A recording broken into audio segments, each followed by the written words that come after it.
Welcome to the Ashwini tuitions. గౌరవ తల్లిదండ్రులకు నమస్కారం.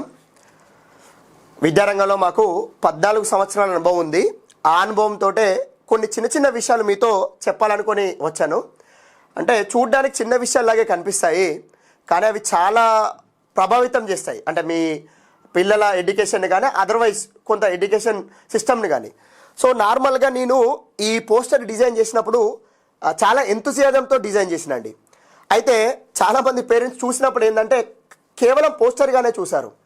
కానీ ఈ పోస్టర్ను డిజైన్ చేసేటప్పుడు నేను బేసిక్గా ఇక్కడ చూడండి, ఫస్ట్ పాయింట్గా ఎంచుకున్నది సబ్జెక్ట్ అవసరాలకు అనుగుణంగా శిక్షణ, అంటే training tailor to subject needs.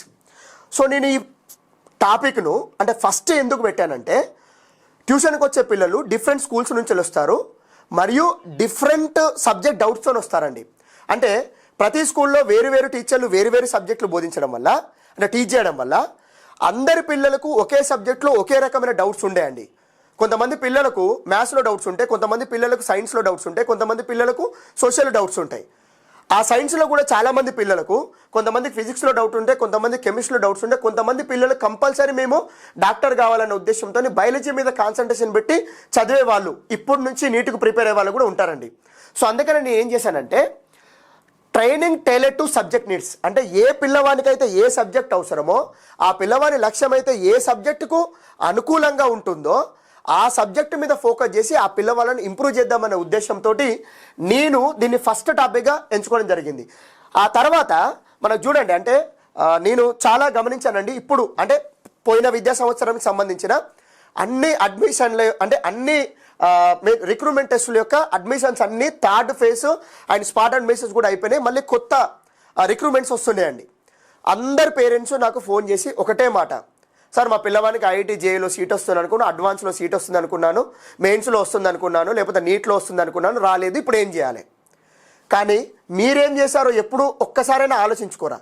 మీరేం చేశారని ఒక్కసారి ఆలోచించుకుంటే, ఎందుకంటే ఏ పిల్లలైతే ఫస్ట్ క్లాస్ నుంచి 5th క్లాస్ వరకు బేసిక్స్ బాగుంటాయో, ఏ పిల్లలైతే ఆ బేసిక్స్ను అనుకూలంగా మార్చుకొని ఆ బేసిక్స్ అంటే స్ట్రాంగ్ ఫౌండేషన్ ఉండి 6th క్లాస్ నుంచి 12th క్లాస్ వరకు ఏ పిల్లలైతే బాగా నేర్చుకుంటారో ఆ పిల్లలే ఆ 10th క్లాస్ తర్వాత వచ్చే ప్రతి కాంపిటేటివ్ ఎగ్జామ్ను ఫేస్ చేసి ఎక్కువ మార్కులు సాధించడానికి అవకాశం ఉంటుంది. కానీ మనం ఏం చేస్తాం, 10th క్లాస్ వరకు పిల్లల్ని పట్టించుకోకుండా ఏదో ఒక రకంగా చదివిపించి ఆ తర్వాత మనం ఎక్కడో మనం టాప్ కాలేజ్ అనుకునేది గుర్తుపెట్టుకోండి, వాళ్ళు టాపా కాదా తర్వాత మనం ఆలోచిద్దాం.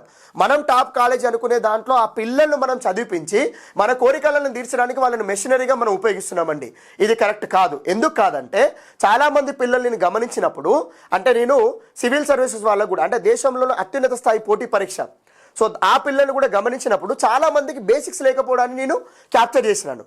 సో ఆ బేసిక్స్ లేకపోవడానికి డిఫరెంట్ ఇష్యూస్ ఉన్నాయి. అందుకనే నేను ఏం చేస్తాను చూడండి, ఇక్కడ special attention to each student, అంటే ప్రతి విద్యార్థికి ఒక యూనిక్ టాలెంట్ ఉంటుందండి.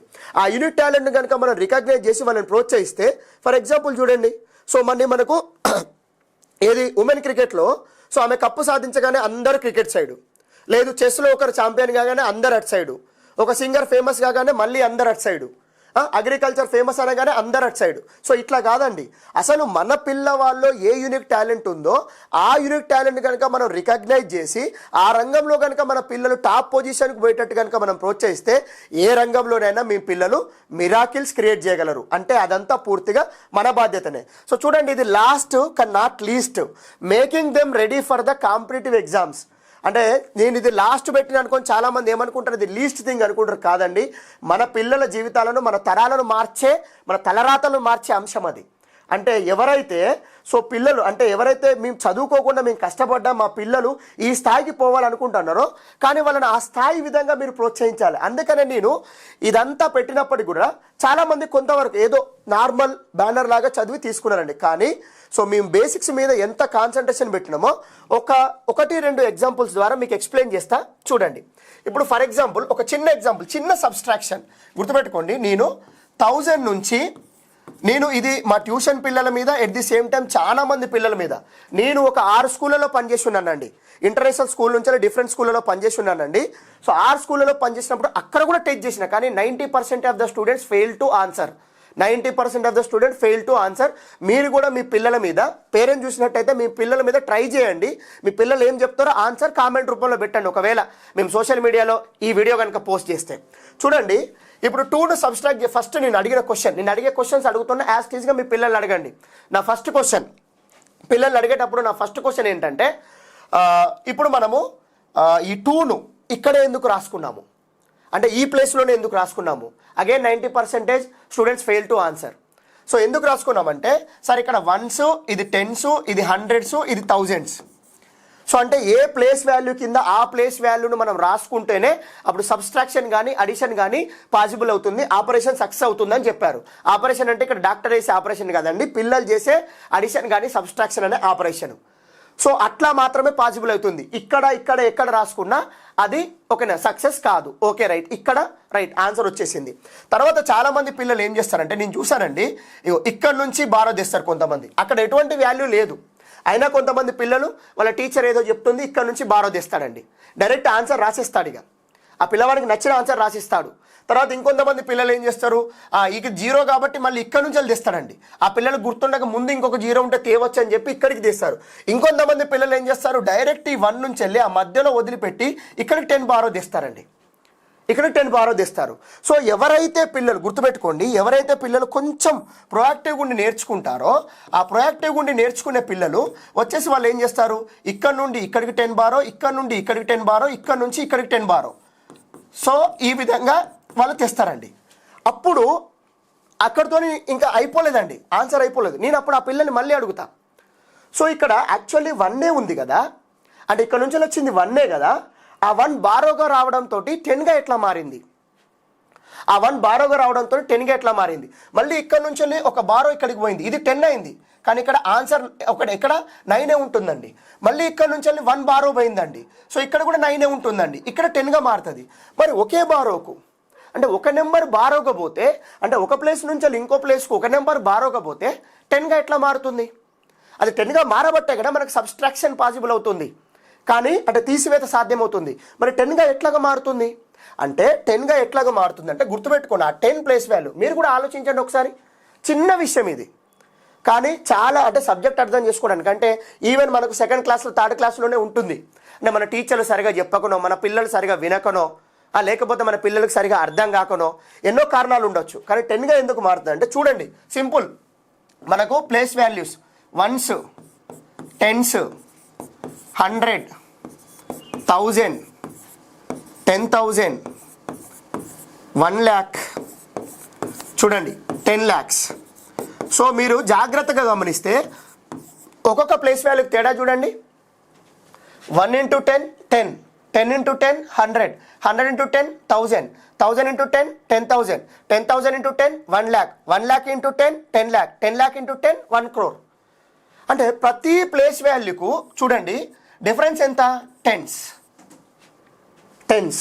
సో కాబట్టి మనం 10s ప్లేస్లో ఉన్నదాన్ని, అంటే ఒక ప్లేస్ నుంచి అంటే ప్రతి ప్లేస్ వాల్యూకు డిఫరెన్స్ 10, 1sకు 10sకు డిఫరెన్స్ 10s, 10sకు 100sకు డిఫరెన్స్ 10s, 100sకు 1000కు డిఫరెన్స్ 10s. కాబట్టి మనం పక్క నెంబర్ నుంచి బారో తీసుకున్నప్పుడు గుర్తుపెట్టుకోండి, ఆ ఒకే నెంబర్ అనేది ఒక నెంబర్ వచ్చినప్పటికీ దాని ప్లేస్ వాల్యూని బట్టి అది 10గా మారుతుంది.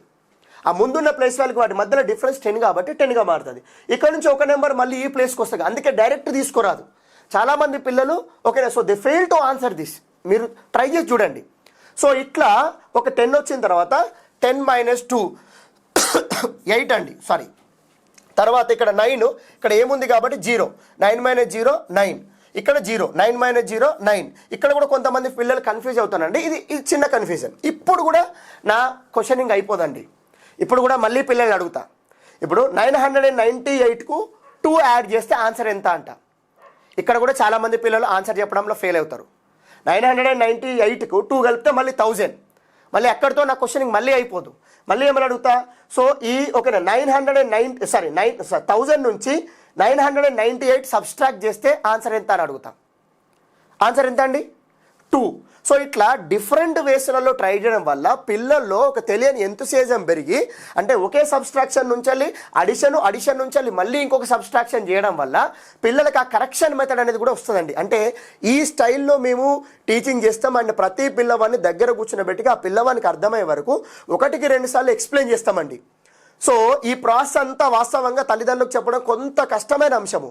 కానీ మేము మా ప్లేస్లో, అంటే మేము మా అశ్విని ట్యూషన్స్లో ఈ విధంగా కష్టపడుతున్నాం కాబట్టే కొద్ది వరకు మీరు మీ పిల్లల్ని గమనించుంటారు. చాలామంది పిల్లల్ని గమనించిన వరకు స్కూళ్ళలో కొంత వాళ్ళు 6 నుంచి 8 గంటల సమయం వెచ్చించినప్పటికీ అనుకున్న ఫలితాలు వచ్చినట్టయితే నాకు కనిపిస్తలేవండి. అందుకనే మేము చెప్పడానికి కూడా కొన్నిసార్లు ఇబ్బంది పడుతున్నాం. ఎందుకంటే అందరి పిల్లల్ని మనము కొట్టి చెప్పలేము, తిట్టి చెప్పలేము, అదే వాళ్ళని ఫోర్స్ చేసి చెప్పలేమండి. కొంత బుజ్జగించి చెప్పాల్సి ఉంటుంది, కొంత టైం తీసుకొని చెప్పాల్సి ఉంటుంది. ఇవన్నీ మీకు ప్రత్యక్షంగా చెప్దామనుకుంటే ఎప్పుడూ మీరు ప్రత్యక్షంగా కలవరు. మాట్లాడినా కూడా కొన్నిసార్లు మీరు పాజిటివ్గా తీసుకోవచ్చు, కొన్నిసార్లు నెగిటివ్ తీసుకోవచ్చు. అందుకే ఇట్లాంటి ఎగ్జాంపుల్స్ ద్వారా తీసుకొని ఎక్స్ప్లెయిన్ చేద్దాం అనుకున్నాం. సో అంటే ఇంకా ముందు కూడా ఇట్లాంటి కొన్ని వీడియోస్ కూడా మీకు నేను షేర్ చేస్తానండి. చూసి మీ పిల్లలు ఇంప్రూవ్ అయ్యే విధంగా మీరు కనుక మాకు సహకరిస్తే ఖచ్చితంగా మీ పిల్లల్ని ఇంప్రూవ్ చేసి మీకు చూపెట్టే బాధ్యత మాది. మీరు ఇంత ఓపికగా ఈ వీడియో చూస్తున్నందుకు మా అశ్విని ట్యూషన్ నుంచి మీకు అందరికీ ధన్యవాదాలు. Thank you.